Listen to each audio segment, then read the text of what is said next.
Hey everybody, it's me, Tommy V, your water doctor. This is another episode of Water is the New Gold, and today I want to talk to you about seawater, ocean water, and how much it can help us and how underutilized the sea has been till now.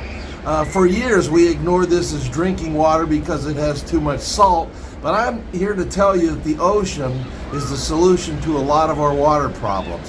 What I want to talk about in this video is how the ocean can be used to stop completely, obliterate the damage that we suffer from forest fires. In addition to that, using the ocean to stop forest fires, we can reduce PFAS contamination, we can reduce CO2 emissions, and then save a lot of land and lives by quenching these fires. I hope you'll stay tuned. This should be a fun video. I think you're going to like it.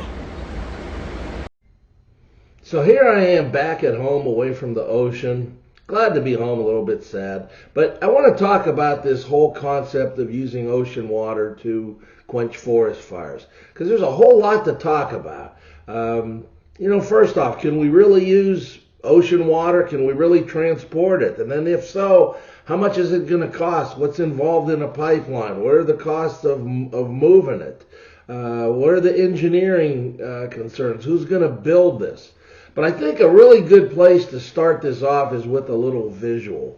And the first slide, you see here, we show the California sky reportedly 150 miles away from the last set of forest fires. So if you have any doubts about how intense this is, can you just imagine what the fire looks like up next to it if you can see it this far away? So it's something that has to be dealt with. I'm going to bring up the second slide, and it's kind of a repeat of what I said in the intro, but we got to look again. Wildfires cost up to $850 billion a year. Last year, we took 150 lives. What that amounts to, that dollar figure, is 2 to 4% of the United States GDP. Think about that. That's a lot to lose to forest fires, and we ought to be fixing this and eliminating these things if we can. If we go to the next slide, a very important factor in this is to remember is that the fire retardant chemicals that they're dropping all over the earth contain PFAS. This is a carcinogenic chemical. Some people know it as the forever chemical. It doesn't go away, and every time we have a fire, we're dumping this into our environment. It seems silly that we're trying to get this out of our drinking water, but yet when we put out fires, and it's not just forest fires, I mean, this goes for, local fires as well, but for this discussion, we're talking about forest fires. So we're dumping a lot of carcinogenics into the environment, fighting fires the way we're doing. We got to do a better job. You go to the next slide, and we talk about the air transport of water and chemicals in putting these fires out. Not only are we transporting carcinogenic chemicals in water, but we're burning up a whole lot of gasoline, polluting the air with CO2, which is also something that we've been striving to negate and go back on. So this makes even more of a case for quenching this water quenching these fires with seawater. And finally, there's an issue that we should consider, in that even with satellite technology that we have, it still takes about 30 minutes of burning before the authorities are notified that a fire is going on. And by that time, there's already a lot of damage. So imagine now, if you will, that we have a new pipeline, water towers all over the place, and local fire enforcement to put these fires out. How much quicker we can get to this. So in the next step, I want to talk about some of the realities of putting in pipeline. Okay, so I'm back.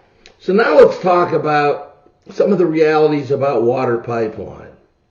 From different sources, it's kind of safe to say that it's going to cost $10 million per mile to build water pipeline. Now that's not counting the pumping stations and water towers and then the distribution network from that point, but $10 million per mile is not a whole lot. If you think about a 200-mile pipe, you're going to spend $2 billion, and we're losing that every year just to the fires. So it's really not expensive. It's expensive when we think about $10 million in our pocketbook, but for a mile of life-saving water pipe, I don't think it's that much. In the next slide, what we look at, really important figure, I think, that Water.org says that for every dollar spent on water infrastructure, we create $4 of economic prosperity. Now, putting out wildfires shouldn't be a money-making opportunity, but it is. And the jobs that would be created would really be high-tech jobs, construction jobs. You need engineers, you need operators, new fire department. So there's a benefit to doing a project like this. If we look in the next slide, we also see that water towers minimize the energy needed and create local firefighting capability. So if you look at how your own water system works in your city, you have a lot of water towers strategically placed.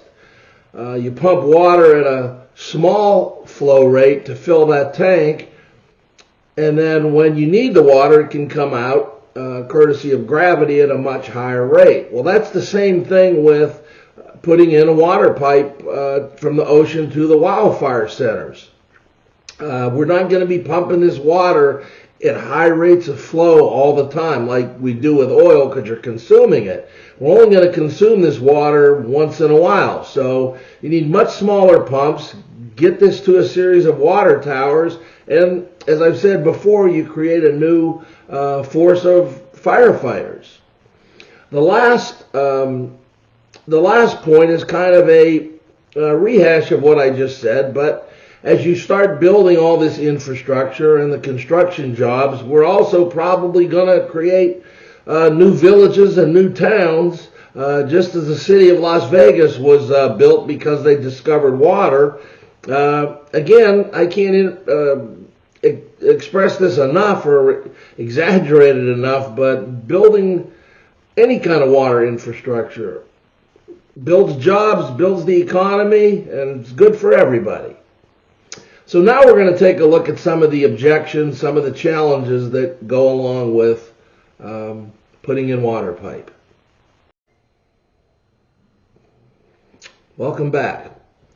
So a few interesting things that we need to talk about is if we're going to build a water pipeline from the ocean to the forest fire lands, this is a big task. It's not going to just automatically happen. So what do we need to do this? First of all, we're going to need to appoint a national water czar, a pipeline czar, somebody to put these ideas together.